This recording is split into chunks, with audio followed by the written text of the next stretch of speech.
Today in the news, Raptor Lake gets some new benchmarks and it just keeps improving.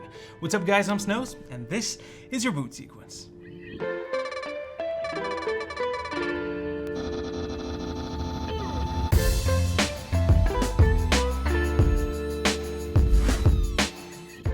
So Raptor Lake has been leaking like a sieve since the start of the year, and we really saw that progression of Intel's testing. It started off worse than Alder Lake due to low clock speeds, of course, to now absolutely destroying the last generation. And we're talking benchmark after benchmark. On the other side, we got AMD. We heard pretty much everything when it comes to the actual specs of the Ryzen 7000 series, but no real benchmarks leaked. We pretty much have to extrapolate the performance from the 5000 series using AMD's performance projections, over 15% faster in single core and over 40% in multi-core. A couple of weeks ago, I did a video where I compared the Raptor Lake info that we had, so specs and benchmarks, to the projections of Zen 4. Well, it looks like that info is once again going to change because we have a couple of new benchmarks for a Raptor Lake processor, and it's even faster than before. So the first benchmark was found by BenchLeaks over on Twitter, and it's a Geekbench benchmark of the 13900K. Yesterday, a run of the benchmark was posted with a single core score of 2212 points and a multi-core score of about 25,500 points. In the last video, that was 2133 points in single core and 23,700 in multi. So in less than a month, we got quite a performance boost. But it doesn't end there. About a day and a half ago, another Geekbench run was made, and it's even better. It got 2,314 points in single core and 26,464 points in multi-core. That's just insane. If we compare this to the mid-July leak, the 13900K is now 8.5% faster in single thread and 11.6% faster in multi-core.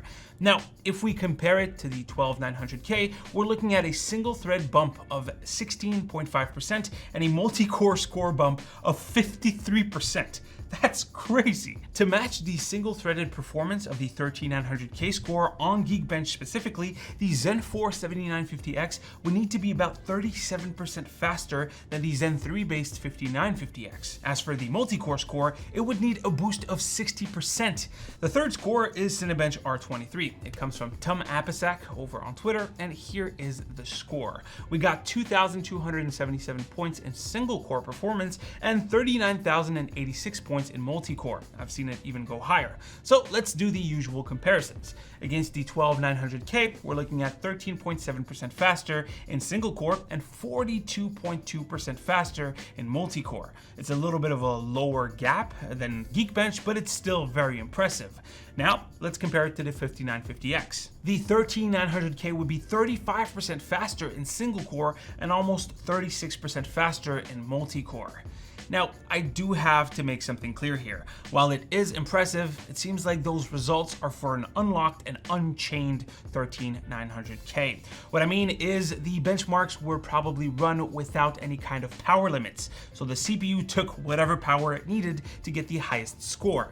And that's about 350-ish watts when running a multi-core task. Yikes.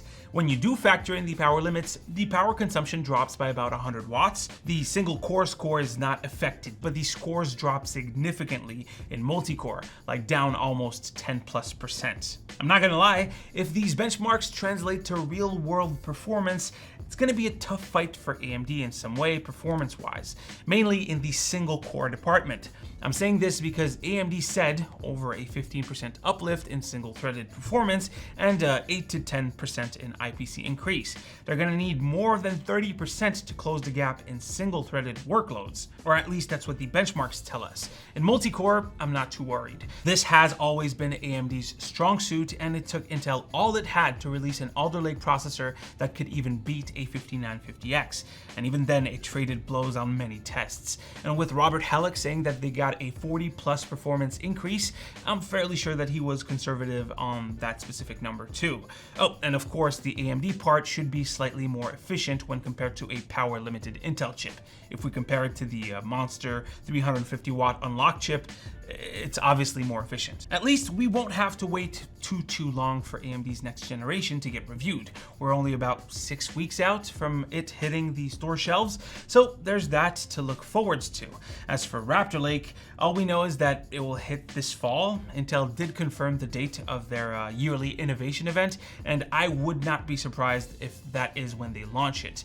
Coincidentally, the event is on my birthday, the 28th of September, so I got that to look forward to. Anyways, guys, that is pretty much it for today's video. Down there, you can go ahead and like the video if you liked it. Leave a comment if you want to talk about how insane 350 watts for a CPU is. As usual, you can click right here to see the latest video, right here to subscribe to the channel.